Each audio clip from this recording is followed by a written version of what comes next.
Hi, everyone. We're here today with Lindsay Stevens. She is a realtor, team lead, and broker owner of her real estate company up in the Hudson Valley in New York. And she's also currently leads a team of 27 real estate experts. She's also a coach and amazing and phenomenal at what she does. So, welcome, Lindsay. Welcome to Let's Talk Real Estate. Thanks, It's a Kim. pleasure to have you today. So excited to be here with you. Yes, of course. So, Lindsay, we were talking a little bit, about your husband and you, Bruce, are both in the industry as well. So, share with me when you and Bruce started your business. Yeah, so as I mentioned, I got licensed in 2009. He was a principal broker of an independent real estate company at the time, and I was working in Morgan Stanley in New York City. And the market collapsed, right? In 2008, the market collapsed. I was at Morgan Stanley. I watched, hundreds of people be escorted out of the building, and identified at that moment how I would say disposable people were that invested so much time and energy into these companies. And I was about to have my daughter Maya at the time, and I quit. I quit my job, which I was commuting to the city. It was 2 hours each way, back and forth per day.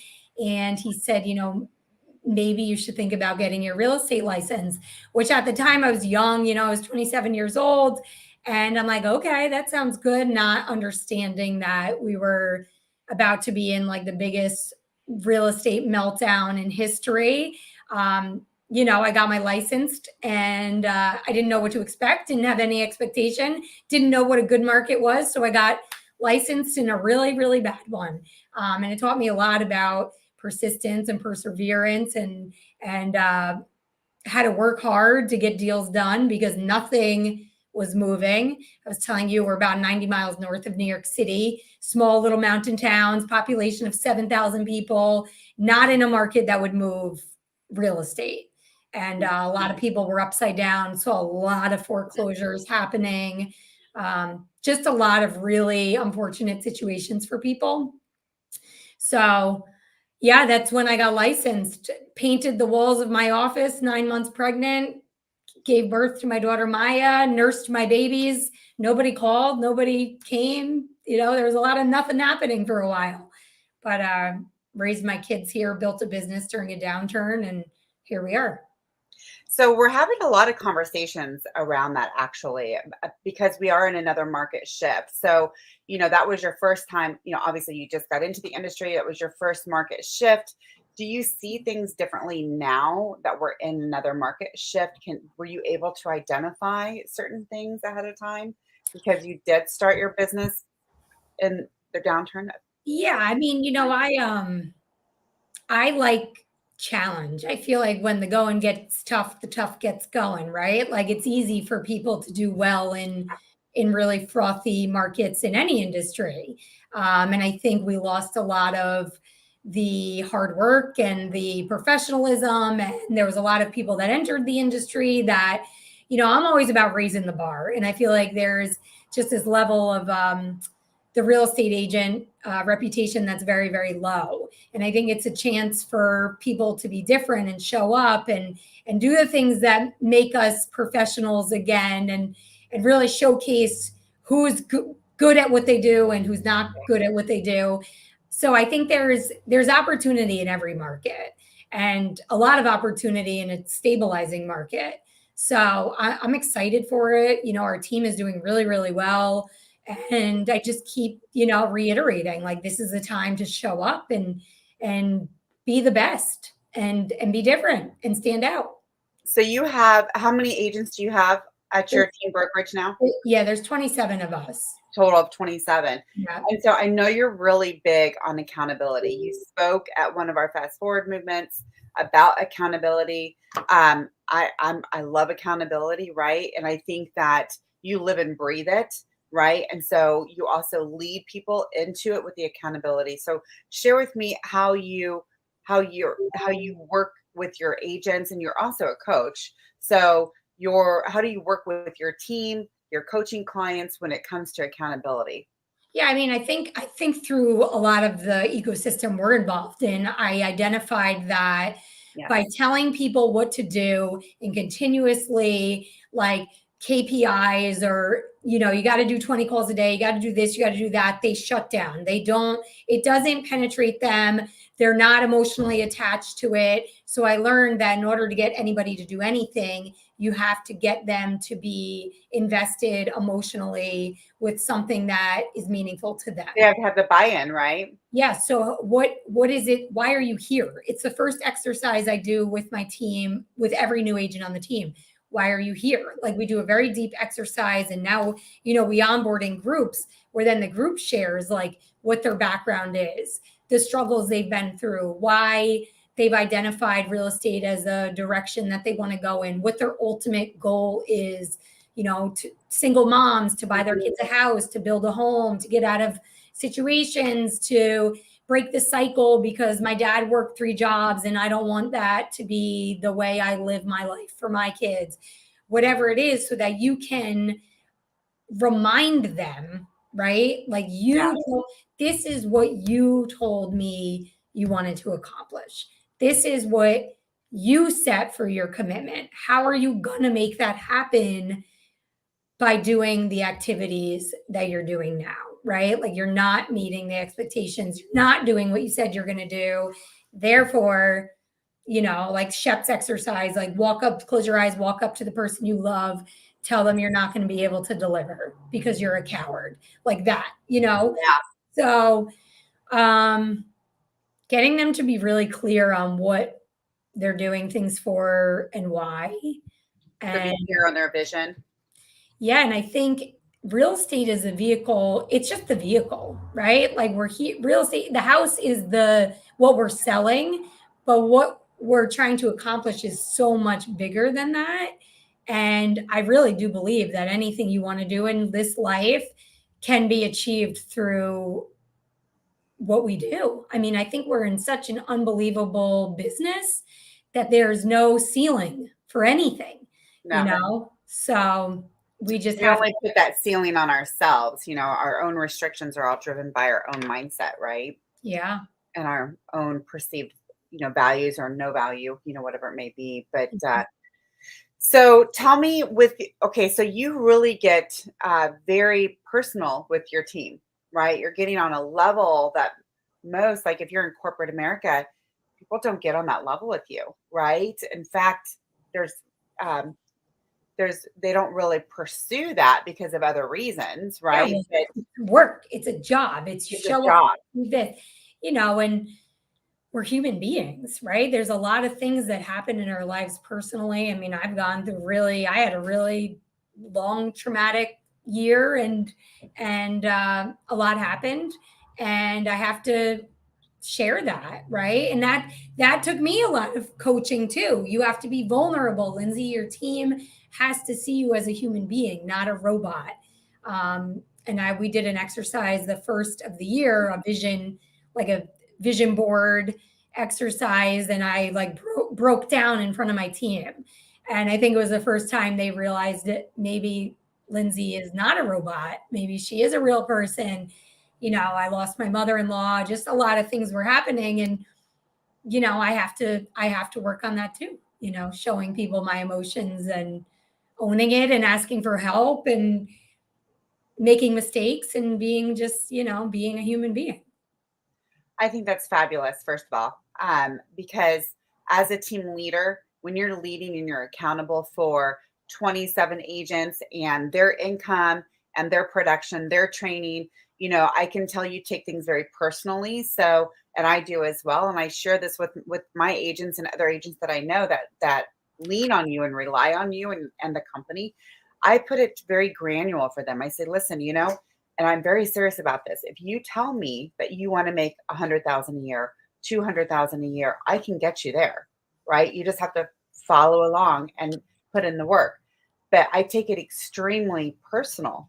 So if they're not doing the work or they get stuck or they get off the tracks, I help them get back on and I tell them, when you tell me that, I take it to the next level. Like I'm very serious about it. I take it very seriously. You want them to achieve it just as bad as they do. Like that, if not more. Right. Right. If not more.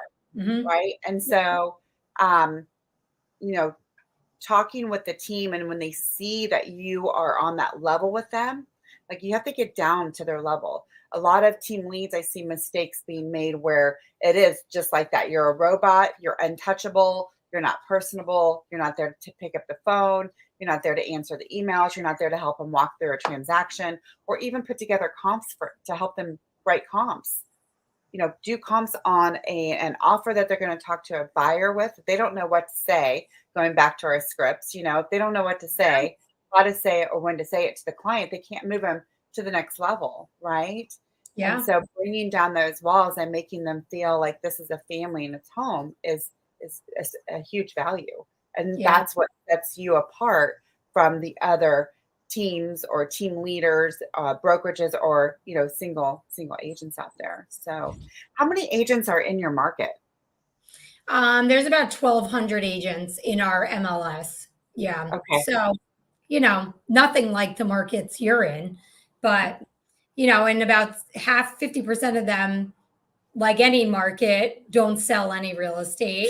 But yeah, we're in, I call us like sleepy mountain towns, although we're not so sleepy anymore. I mean, these little quaint towns have really been discovered, and, the proximity to the city is close enough. And the town, there's a lot of outdoor mountain rock climbing, art and music is huge, like Woodstock is here, and there's just a lot of farm to table restaurants and eateries, and just it's a beautiful place to live, and people really have identified that. So more and more so we've people been, found out your secret. yeah, yeah, which is great. The market did really well during COVID. I mean, it's stabilized, but it's still a really strong market, still a seller's market.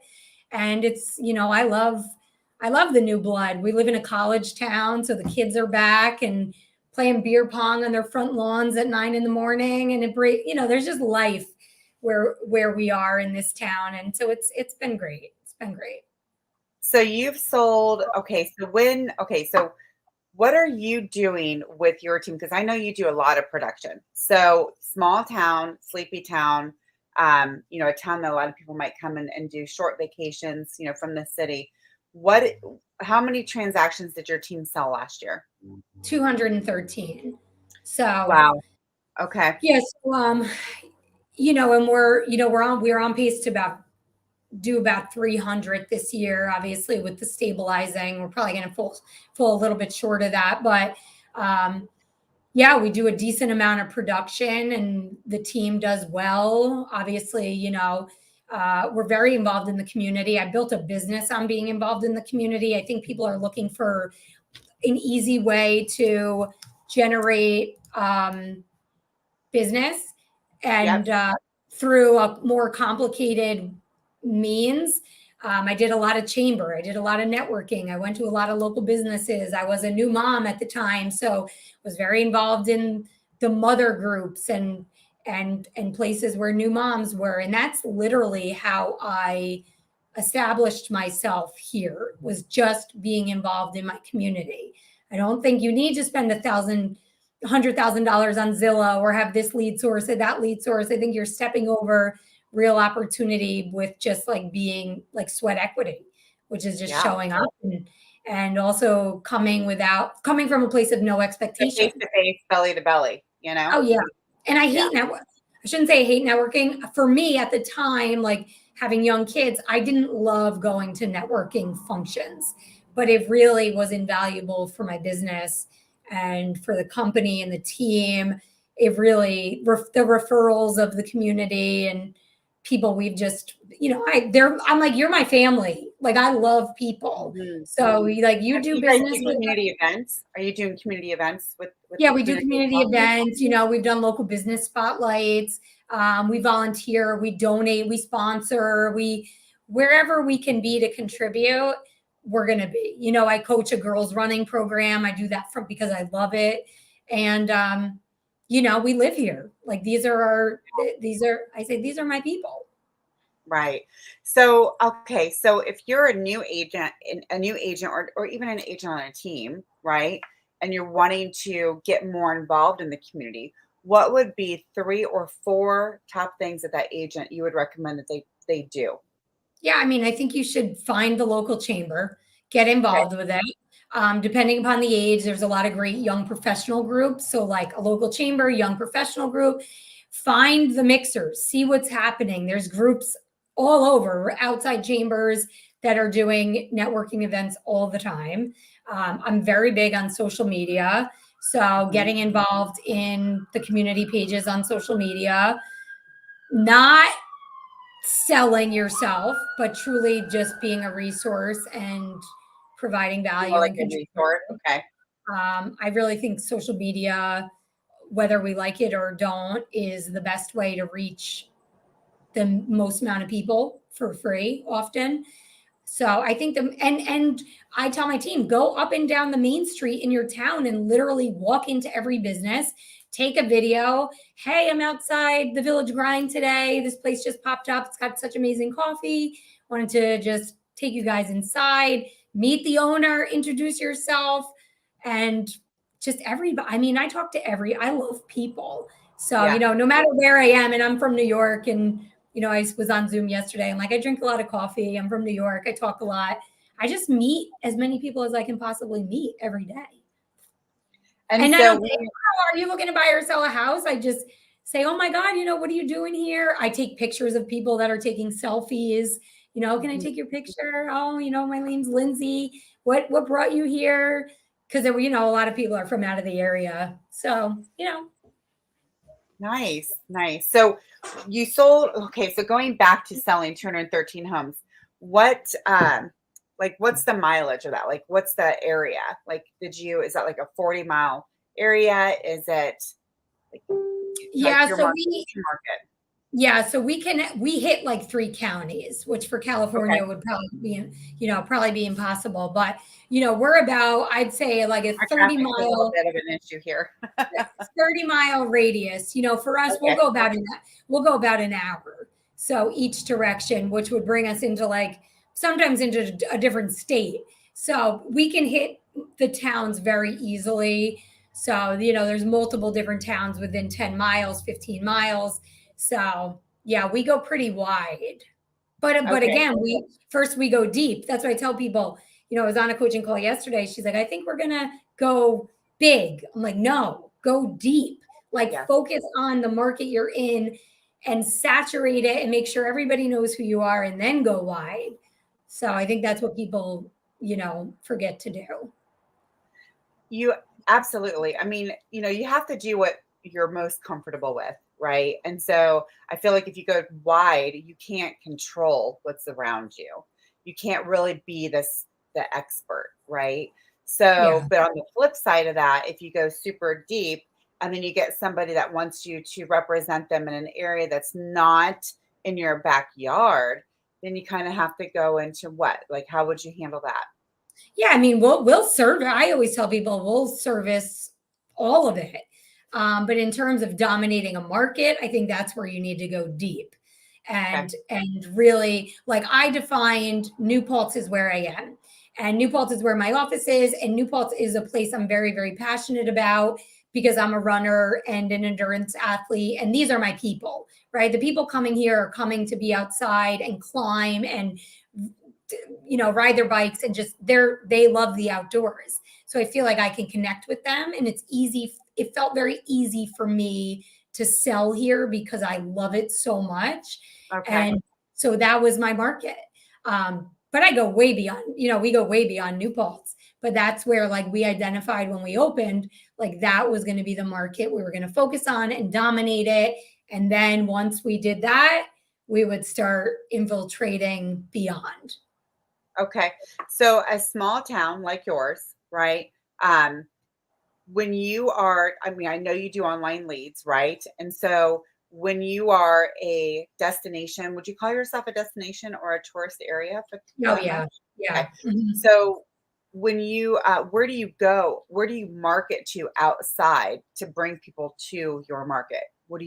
how do you do that? And how far out do you go? Yeah, so we love digital based marketing. A lot of what we do is New York City based advertising and marketing. And, we do a lot of Google pay per click. We have YLOPO. So a lot of YLOPO retargeting campaigns to New York City based, Facebook ads, Instagram ads, and then just being out there. I think knowing the local businesses and really being like having a relationship. So I think that's a phrase that is overlooked in this business is building relationships with people, not a relationship with your commission check. Like these are people that, for 13 years have referred me because they know I love them, will always do the right thing. And regardless of who they're working with on the team, they're going to operate in the same principles that we do. So just making sure that the community knows who you are. And that if a person's going to walk into a coffee shop and say, hey, we love it here, we're thinking about buying a house, like, do you have any recommendation, that they're going to call Kim, So, yeah. Yeah, great. I love that. I love that very much. So, what, as a coach and a team leader, are you still in production as well? So I am going to be 100% out of production. So I facilitate. I'm like a facilitator at this point. Obviously, I do have a lot of amazing clients who I've built a sphere over the last, 13 years.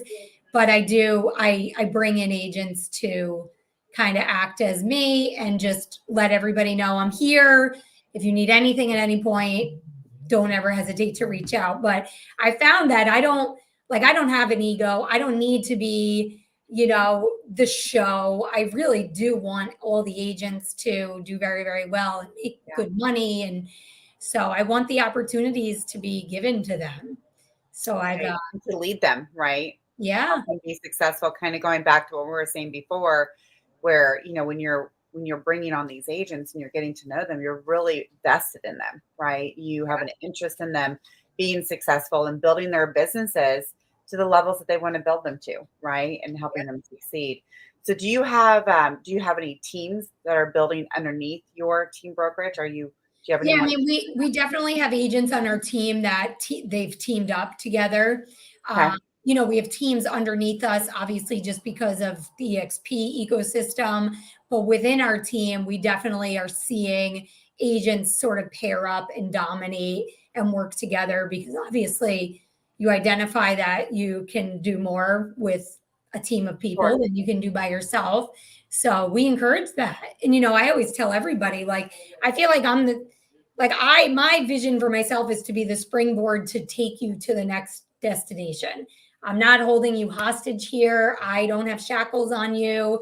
When it's time for you to soar, go soar. If I can teach you as much as I can teach you, and you can succeed, by all means, like, let me teach you how to build your own team if that's your goal.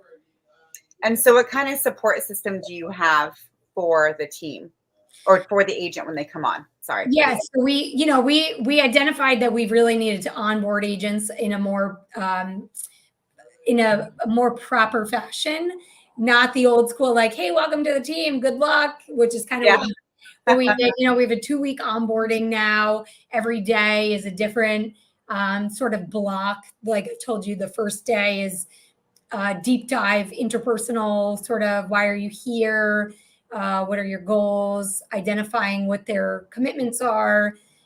We get into follow-up boss, YLOPO, running comps. We go on listing appointment. We go in the field with showings. We do a social media day where we have them get on video and kind of do a branding sort of segment on who they are. So every day is sort of something different.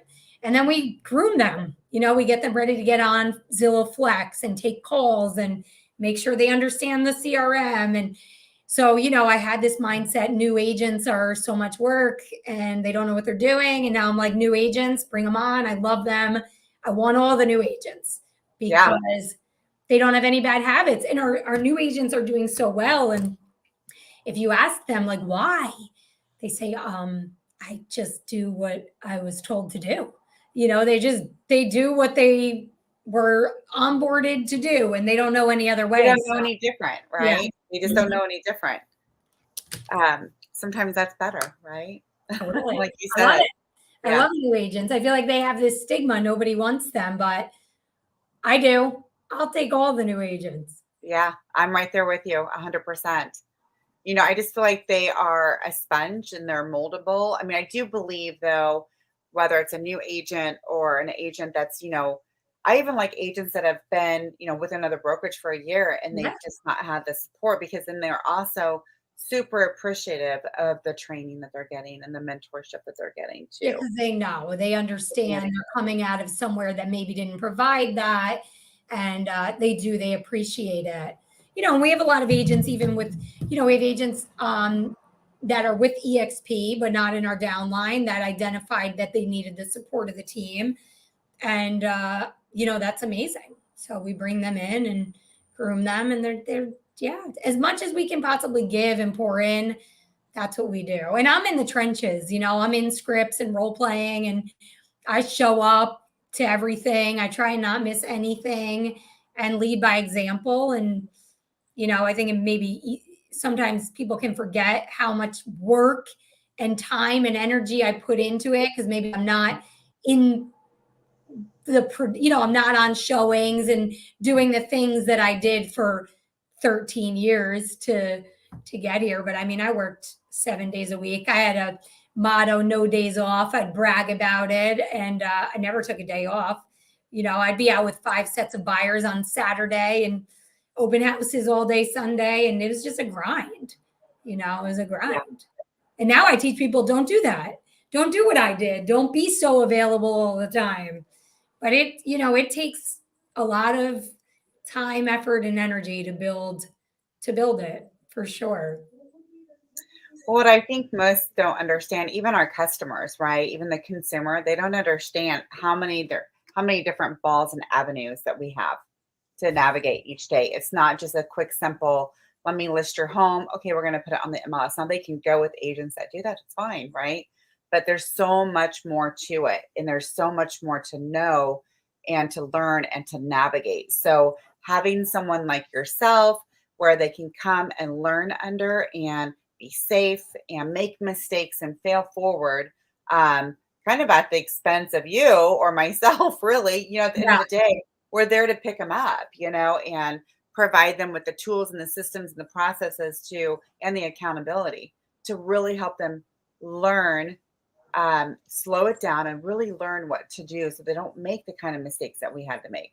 I know when I exactly. got in the industry, I never, there was no one to show you the books there or the secret sauce to share that secret sauce with you. You had to figure it out Yeah. on your own. In fact, when I got into it, I knew that because my boys were so young, because I did new home sales forever.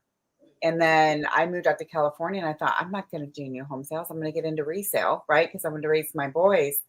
And having my boys in tow, I knew that I needed to team up with someone Mhm. else.